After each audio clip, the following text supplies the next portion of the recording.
How now to read the book for me. You love the world so much, you gave your son.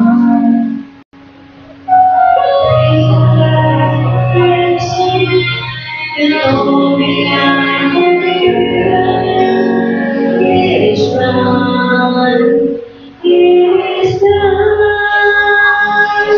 So if you never see another word of blessing, and the silence leaves you in a sense of loss, I remember if my heart begins to question,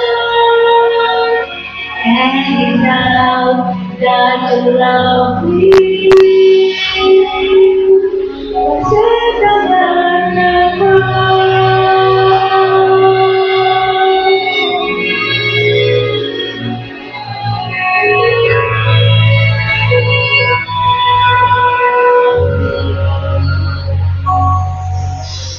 I will be the first to admit I don't deserve the kind of favor you have always shown. But you don't have to tell me, you prove how much you love me, and I know. I feel no. So if you never see another word of blessing, and the silence leaves me with a sense of loss, but remembering my heart begins to question, and it's doubt that you love me. Was it the birth of love? Every word was mercy, every breath you breathe, and every drop of blood testifies to grace. So if you never see another word of blessing, and the silence leaves me with a sense of loss, I remember if my heart begins to question, and now that you love me. Was it another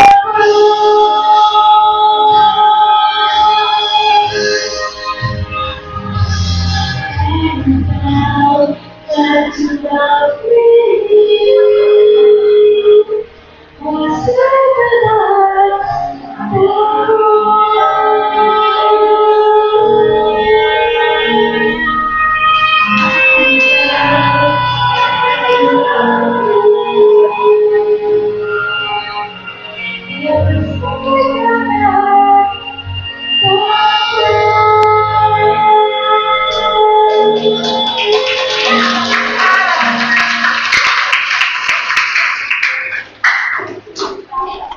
Salamat tayo sa Panginoon sa kanyang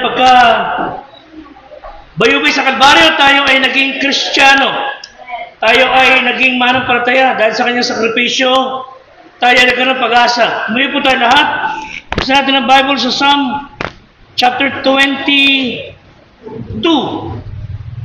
Magbasa po tayo mga ng salita ng Diyos 1 to 3. Psalm 22 verses 1 to 3, and then tamo tayo sa Matthew 28 verse 6. Psalm chapter 22 verses 1 to 3. Amen. Begin.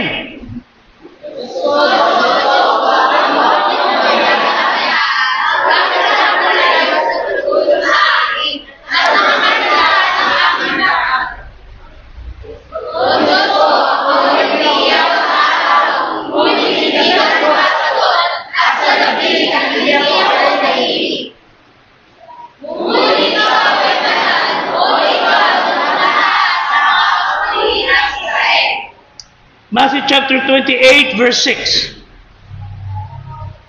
Begin.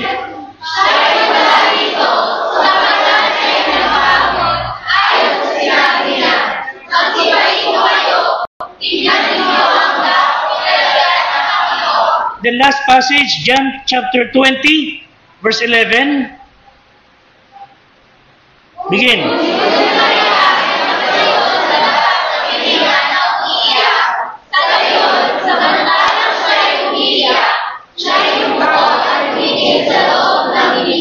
Verse 12.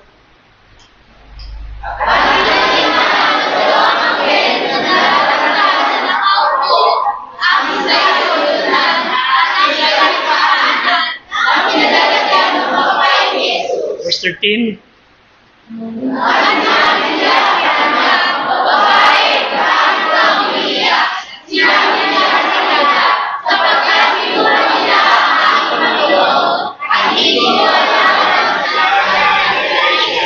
Okay, verse 14.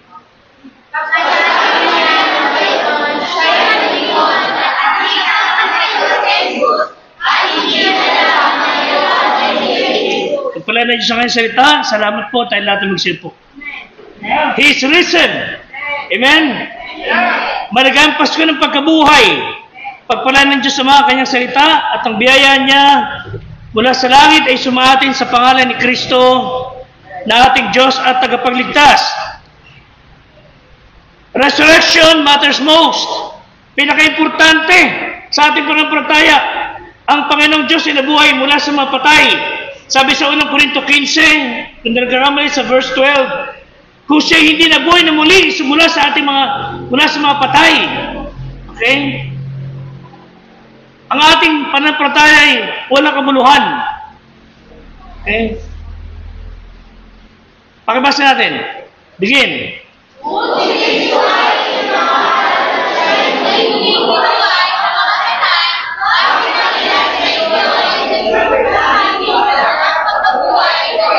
Okay, next. Next.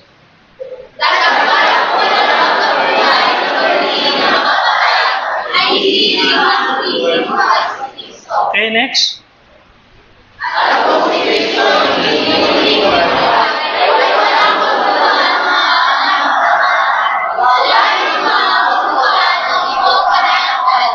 Okay, sige. 15.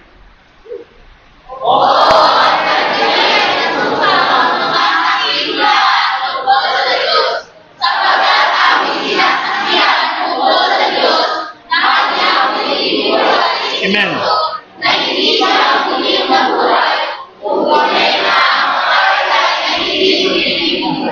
Okay, may mga akusasyon ng mga maling aral na kung kay Kristo ka lamang aasa sa buhay na ito, ikaw na ang pinakakahabag-habag. Ang mga religion noon at ngayon, they would really get rid of Christ dahil ayaw talaga nilang lumapit sa Diyos, and they would invent lahat ng aral para mailayo ang tao sa Diyos at maitatag ang kanilang sariling paniniwala. Salamat na lang sa Panginoon dahil ang ating Diyos ay nabuhay na muli mula sa mga patay, hindi siya natin patay. Amen? So it's a blessing na tayo lagi na nakakarinig ng mensahe ng Panginoon tungkol sa kanyang pagkabuhay, sa kanyang pagliligtas. Nakakalat tayo lagi sa ating iglesia ng pangangaral tungkol sa dapat natin gawin sa ating araw na buhay. And that's one of the things na wala sa mga tao sa lugar na bawal ang Biblia. Sa ating bayan, malayang-malaya magkaroon ng pangangaral. But there are countries na magdala ka na ng Biblia, delikado ka. Magpahayag ka ng salita ng Diyos, delikado ka. Pag nahuli ka ng nangangaral, baka ikay makulong, at pagka ikay minalas-malas pa, ikay mapapatay. Pero sa ating bayan, malaya. Lahat na lang ng lugar, nakakapaligtan ng pangangaral. So it's a blessing. Amen? Malaking pagpapala. Kung bakit naman, kung paano ito ay isang delight sa ating mga Kristiyano, sa lahat ng tao sa buong lugar na kinalalagyan natin. It's a delight na tayo nakakakinig ng salita ng Diyos, at dahil sa pangangaral na atin dinig, lumalago ka sa pananampalataya. Every time you hear, every time you listen, Romans 10:17, ano sabi ng Bible? Faith cometh by hearing. Romans 10:17. Pagkain, lagi nakakapakinig ng salita ng Diyos, ikaw ay tumitibay sa pananampalataya. Ang paniniwala, tumatatag, nadadagdagan. The more you read, you hear, and listen sa salita ng Diyos. Ang paniniwala ay nanggagaling sa pakikinig. Pero kung merong delight, meron ding danger. So isang kamanghamangang bagay na tayo nakakabasa ng Bible, malaya tayo over and over again. And yet, several times yung Biblia sa bahay natin, hindi nabubuksan. Lumilipas sa mga araw, hindi natin namamalayan. And I want you to bring your Bible every Sunday. Amen? Kung paano kayo papasok sa school, dala niyo mga aklat ninyo. Punta kayo sa Sunday school, dala niyo Bible niyo. Amen? Dala Bible, hindi lang dapat binabasa. Pag nabasa niyo sa screen, guhitan niyo sa Biblia ninyo. Pag may sabay, basa. The more you do that, tatalasan niyo pag-iisip. Gagaling kayo, mga kapatid. Tatalino kayo sa inyong paralan. Magiging kayo mabuting tao. The more you read and listen and apply the Word of God. But of course, there is a delight. Pero meron danger. Ang isang tao na lagi na na-expose sa the same thing over and over. Pag hindi niya sinanay, hindi niya minahalaga, hindi pinasalamatan, yung delight magiging danger. What is the danger of being exposed sa the same thing over and over? Sana walang ganon. Sana walang manghinayang, walang manghinawa, walang magsawa sa salita ng Diyos. Meron kayong araw-araw na kinakain, sawa-sawa na kayo ron. At minsan sa church, every time you hear the word, nagsasawa na kayo. Sana wag. Wag mangyari. Meron kayong laging ginagawa na nabagot na kayo, tinamad na kayo, and you try to explore new things. For example, nagsawa na kayo sa pagkaibigan sa babae, nakipagkaibigan na kayo sa lalaki. There's nothing wrong. Pero yung relationship, sumobra na yung lalaki pumato sa kapwa lalaki, babae pumato sa kapwa babae, na siyang kinamumuhian din ng Diyos. Hindi tama. Kristiyano kayo, nalalaman niyong dapat gawin bilang manampalataya ng Kristiyano sa Kristiyano. Ano sabi ng Bible? 2 Corinthians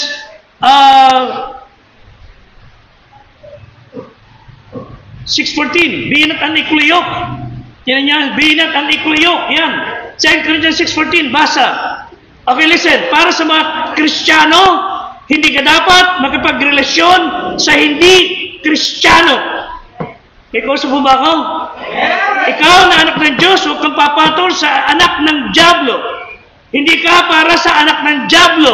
Ika'y para sa anak ng Diyos. Okay, basa. Huwag.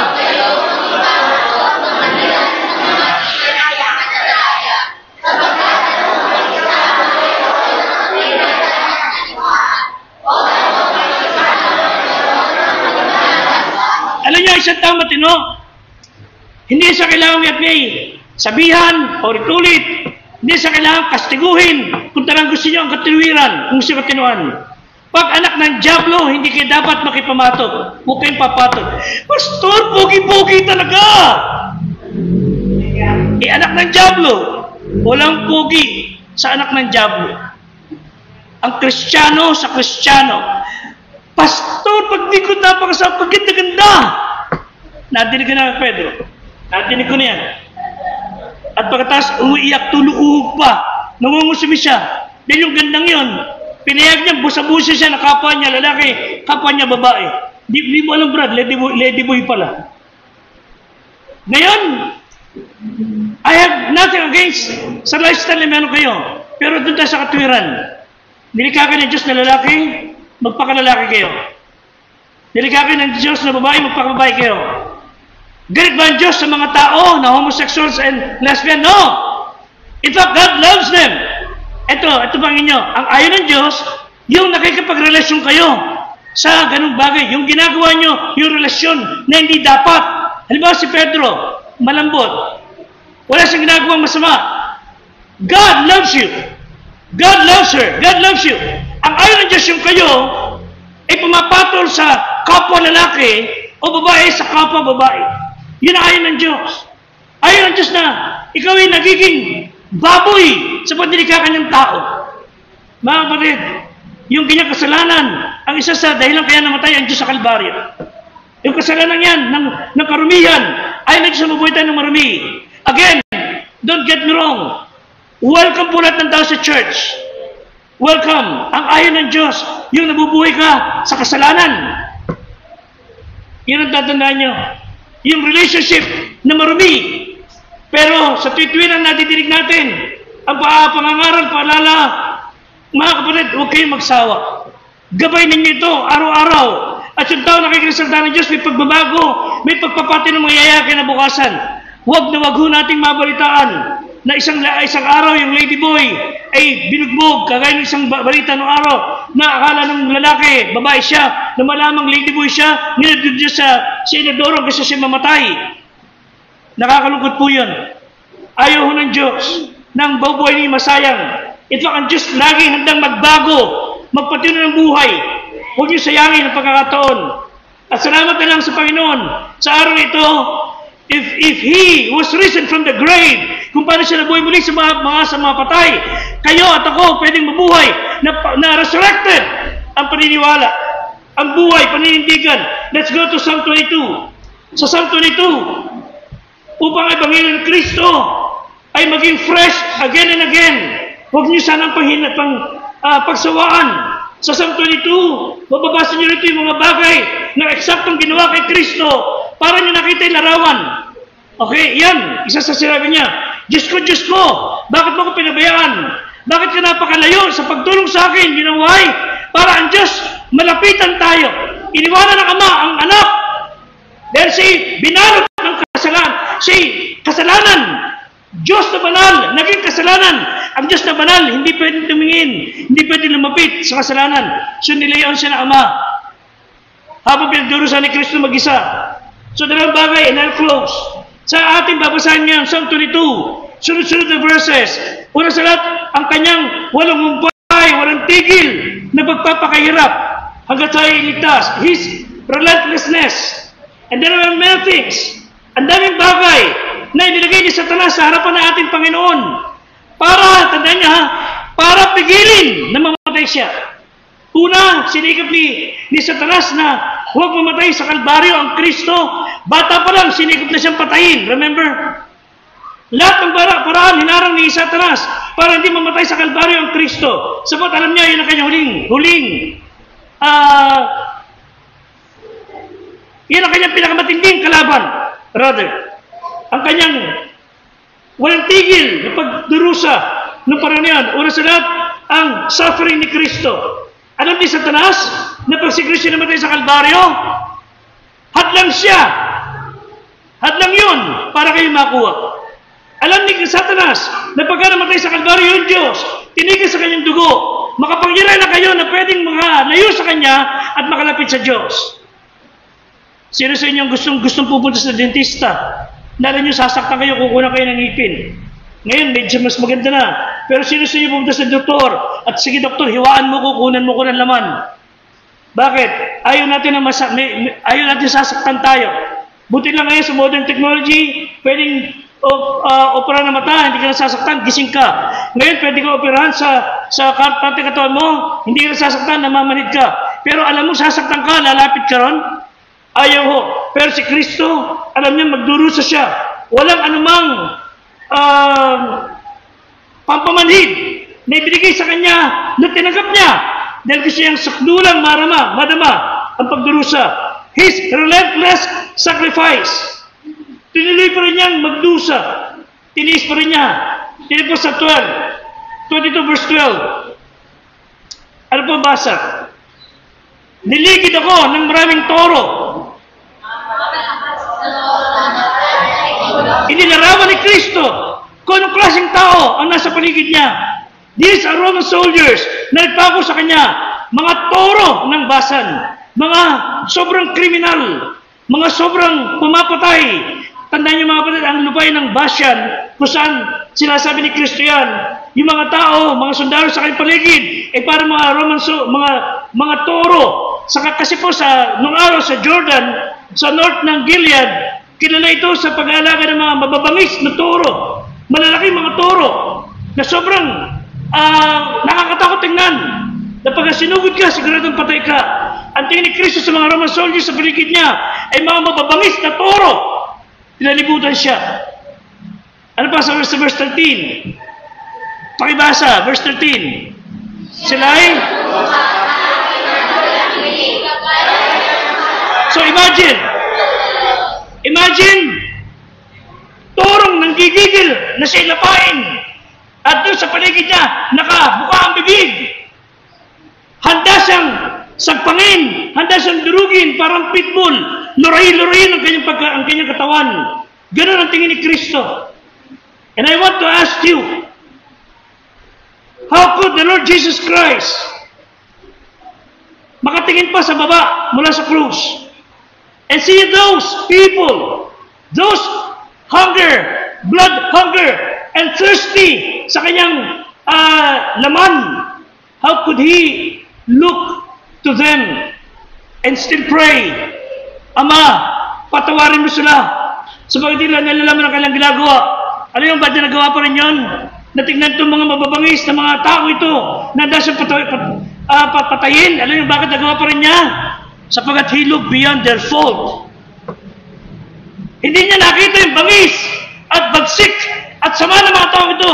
Ang nakita niya, mga tao ito naligaw, walang alam na ginagawang tama, and they need to be saved. Ganun ang pananaw ni Kristo. Hindi niya nakita kung anong kalagayan mo, bakla, o toboy, o kriminal, o pare, o pastor, o Muslim, o anuman. He looked beyond. Ang nakita niya kaluluwa na kailangan si Kristo. Dahil sabi niya, Ama, patawarin mo sila. Kahit anong relihin mo, kahit anong kalagayan mo, I could still forgive you. Tumatangis pa rin siya sa kanyang kawalang nalalaman at kawalang alam sa bagay ng Diyos. And yet, He died for them. Ang hirap po ng kanyang kalagayan.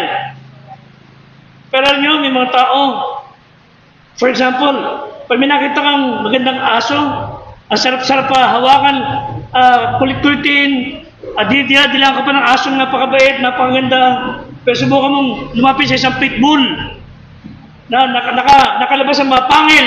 Subukan mong lumapit doon sa talagang tumutulo laway at umaangil. Siguradong, either aalis ka o ikaw ay sa pasasagpang.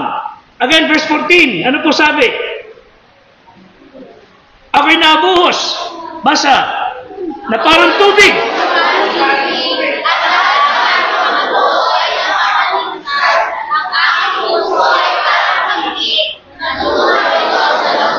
Alam niyo bakit? Nakita niyo ba yung video nung na-aksidente ng Huwebes?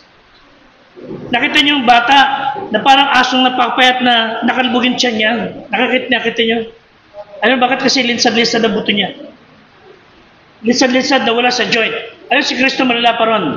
Imagine nyo, ang aking mga buto ay nakalinsad. Lahat ng buto niya natanggal. Imagine nyo, kung anong larawan ginawa na kay Kristo. Yung gulugod niya, yung kanyang ribs, lahat siya halos ay durog. Na parang kang naglagay ng hanger, at dinurog mo, at yung laman, nanguluntoy lahat. Dahil doon sa kanyang laman, nalinsad na lahat ng buto. Gano'ng kagrabe ginawa kay Kristo. Hindi lang bugbog sarado. Patay kung patay ang ginawa kay Kristo. Kung kaya nang patayin siya, doon pa lang, bago pa ako, pinatay na nila. Gano'ng sila kagalit kay Kristo. Imagine nyo, ito nga lang ganito, sakit-sakit na eh. Pero lahat ng yan, out of joint, lahat na wala sa sakit. Hindi siya, pag dinayin mo siya, hindi siya makakatayo, babagsak siya. Gano'ng katindi, inabot ni Kristo. At sabi niyan, na parang tubig, okay? Yung ikaw nakapako sa krus, lahat ng liquid mo mawawala. Matutuyo ka. Kaya nga sabi niyan, sa sobrang pawis niya, kanyang dila, tingnan sa verse, sumunod ng talata, verse 15. Basa.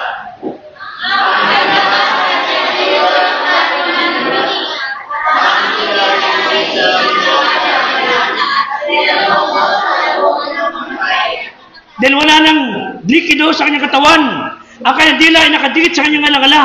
Imagine nyo.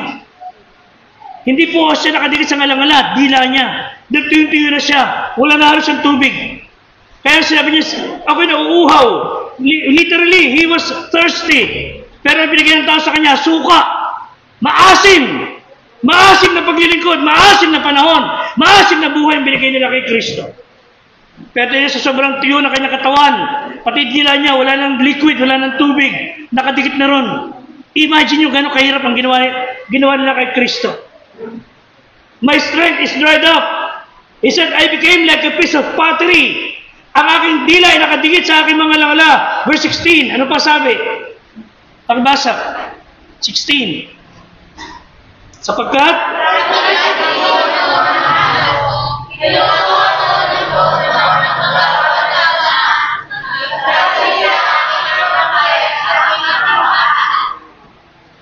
ang mga hentil na nagpako sa kanya, nakagaya natin, na hentil, ay parang mga nakaabang na mga gutom na pitbull, Doberman, handa siyang lapain, kumaabot lamang siya, nilapan nila ang tagapagligtas. Gano'ng kabagsik ang suffering ni Kristo. Pangalawa, verse 2 to 6. Again, punta natin, Psalm 22, verse 2 to 6. He's not only suffering, but his separation. Walang humpay ang kanyang pagkahiwalay sa Panginoon. Verse 2, ano po sabi?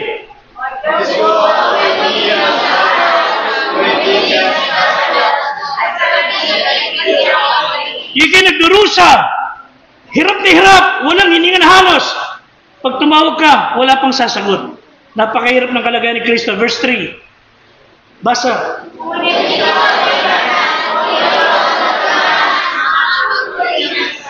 4.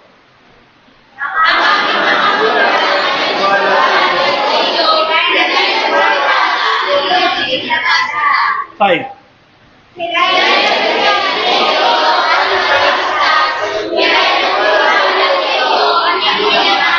6.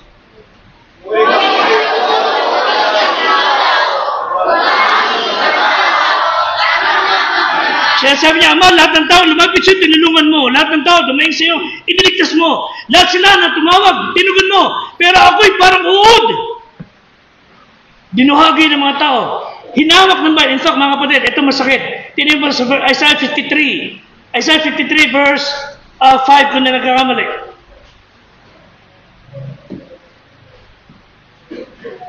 Verse 6.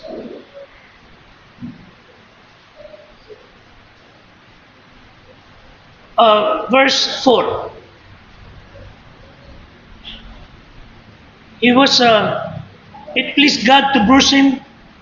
It pleased God to bruise him. Yan sa 53 din yan. Hindi ko na matandaan verse. Pero nyo, ito masakit. Yan, verse, yan, 10. Ito sa Tagalog. So while people are calling you, you heard them. People are asking for reply, and reply to them. Pero sabi niya, ako, parang uod, hindi tao. Hindi mo ko pinakinggan. Ano sabi? Gayon may kinalugdan ng Panginoon na siya ay natuwa ang Ama. Nabugbugin yung kanya anak. Sinong magulang ang makakita na sinasaktan ng sarili mo anak? Walang may kakayanan nun. Pero yung Ama, natuwa ng binugbog ang kanya anak para hindi kayo mabugbog. Siya nagdusa para kayo hindi magdusa. Siya naghirap para kayo hindi na maghirap ng buhay. Ang gagawin lamang kikilalanin yun. Ang Ama ay nalugod na siya mabugbog. Nilagay siya sa pagdaramdam. Para kayong gagawin, ang kanyang kaluluwa ay pinakahandog dahil sa kasalanan. Siya po nagdusa para sa atin. Bumalik po tayo sa Psalm 22. Psalm 22. Nahiwalay siya sa Ama. Pinabayaan siya para kayo hindi niya mapabayaan. Siya po, mga kapatid, ay nagdusa ng todo. Hebrews 4:15. Di po sinabi, Hebrews 4:15. Sa lahat ng bagay siya itinukso, pero di siya nagkasala. Bagamat siya ay lahat ng pagdurusa ay inabot niya, pero di pa rin siya gumawa ng mali.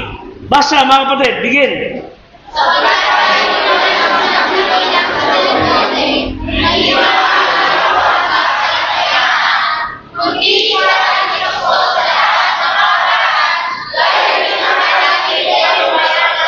Wala siyang kasalanan. Kahit siya din nagdusa, wala siyang ginawang kasalanan.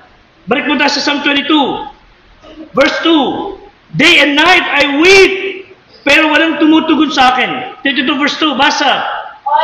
Ako umiiyaw araw, ngunit hindi ka sumasagot sa gabi, at hindi ako tahimik, walang tumutugon sa kanya. Nakaranas ba kayong ganon? Nagtatext kayo, walang nagre-reply, nagre-ring yung telepono, hindi sinasagot. Para kayong pinabayaan. Verse 3 to 5. Ano po sabi ng Bible? Lahat ito ay karanasan ni Kristo sa Kalbaryo. Verse 3, begin.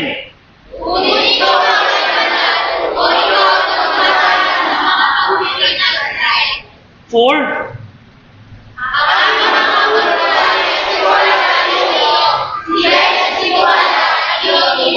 So again, God, you are called and you replied and they need help and you help them. Pero ako, Panginoon, ako Ama, wala nagligtas sa akin. Yun ang sinasabi niya doon sa Kalbaryo. No one delivered me. Ako'y parang uod. I am nobody. Verse 7. Sila lahat na nakakakita sa akin. Ano pa sabi? Tingnan niyo, ginawa ng tao sa kanya. Basa. Ano ginawa? Tinatawanan mainam ako. Inilalabit nila ang labi at ginagalaw nila ang ulo na sinasabi. Ano sabi?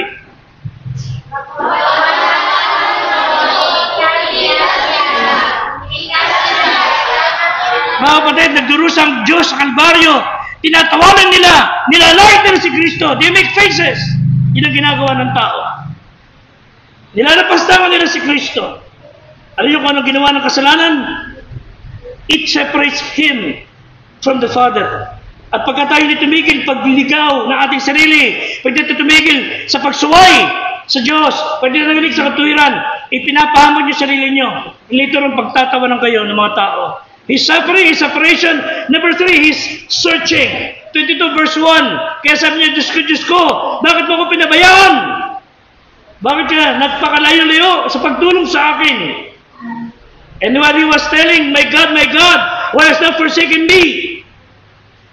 Naranasan niya ang pagbubugbog, paglalait, pagtawa. Iniwan siya ng Ama. Walang tumutugon sa kanya. Nakanunong ko to. And finally, his shame, 22:17. 22:17. Aking naisasaysay ang lahat ng aking mga buto, kailang minamasdan at pinapansin ako. What simply, it means na ang Panginoong Diyos nang sa nakapako, practically, He was naked. Wala siya halos sa cloth. Tingnan niyo yung kalagayan. Eh ngayon, ang mga tao, hindi na nahiya, nakahindalat na lahat ng kaluluwa, nakangiti pa. Kakain na lang, nakahubad pa. Larawan po ng kabastusan ho yan. Sabi ng Bible sa Mark chapter 6, kung nagkakamali, yung demon possessed, walang saplot, walang damit, dahil sila ang kanyang ulo, puno-puno siyang demonyo, pero siya bumalik sa kanyang katinoan, naging Kristiyano siya, siya nadamitan. Nadamitan siya, mga kapatid, binarot niya ang kanyang katawan. Hindi niya inihindara ang kanyang kaluluwa. Mag-ingat tayo. Pag kayo nagpunta sa ilog, sa kung saan, ano kung basa kayo, di magdamit kayo. Pag ayaw magsuot ng may basang damit, huwag kayong maligo. At kaya kakain na nakubad. Gagawa-gawa tayo ng kabustugan, tapos tayo rin mag-aano ng sarili nating katuwiran. Magdamit tayo, mga kapatid. And of course, 22, verse 7 and 8. 22, 7 and 8. Ano sabi ng Bible? Pakibasa, begin. Tinatawanin siya.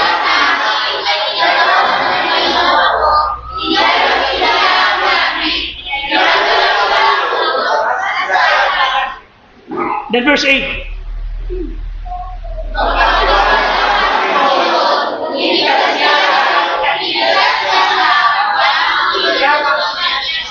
At ito masakit. Tingnan nyo. 27 verse 36 na Matthew. Matthew 27:36. Ito masakit nito. Habang binubuksan natin, alam nyo sa inyo, sa National Geographic TV, may isang ahas ng tawag ay Diamondback Rattler. Itong Diamondback Rattler ay isang uri ng deadly snake na pagka nakakita niyo yung tao, it would leap, kakagatin yung kamay, at iiwan yung kanyang makamandag na kamandag at tatakbo palayo. Hindi niya titingnan ang kanyang biktima, inamamatay ng unti-unti. Pero alam nyo, eto mga tao na ang biktima nila, usapang tao ay si Kristo. Ano yung habang namamatay si Kristo, ano sabi ng Bible? 27 verse 36. Ano naging reaksyon nila? Yung mga tao na gutom sa dugo, Matthew 27, verse 36. Okay, sige. Sa English siguro, mas maliwanag sa English. And sitting down, they watch him there. Ano sabi?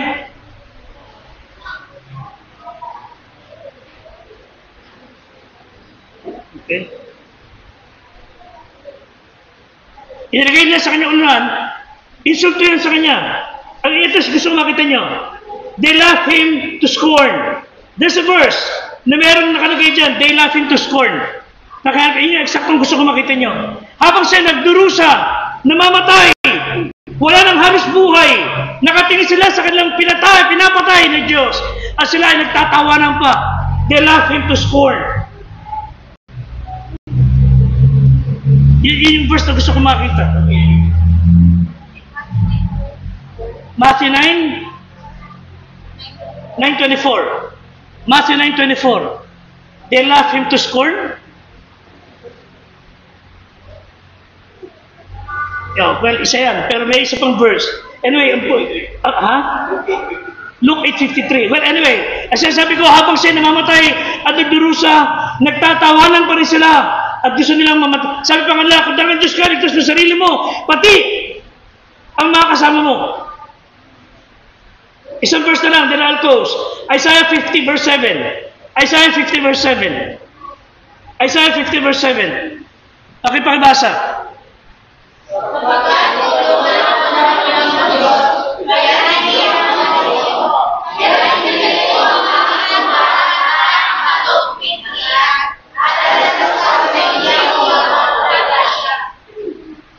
At tala nyo, sa huling-huling sandali, nung kanya binigay kanyang buhay sa Ama, para sa atin, binigay niya kanyang kaluluwa at Espiritu sa Ama, tinagat naman siya. So, after ng lahat ng pagdurusa niya sa Kalbaryo, finally, he came back to the Father and said, Father, into thy hands, I commend my spirit. Tapos na ang pagdurusang dapat daanan ng mga tao, and I'm willing, and I died for them, and I'm going to give my life to you. Masaya siyang ginawa, lahat ng parang para tayo maligtas. Tulungan tayo ng Diyos. Now, let's watch this video. Panoorin po ninyo. Siguro hindi natin kailangan patayin ng ilaw. Makikita niyo naman, ano po, panoorin niyo yung video.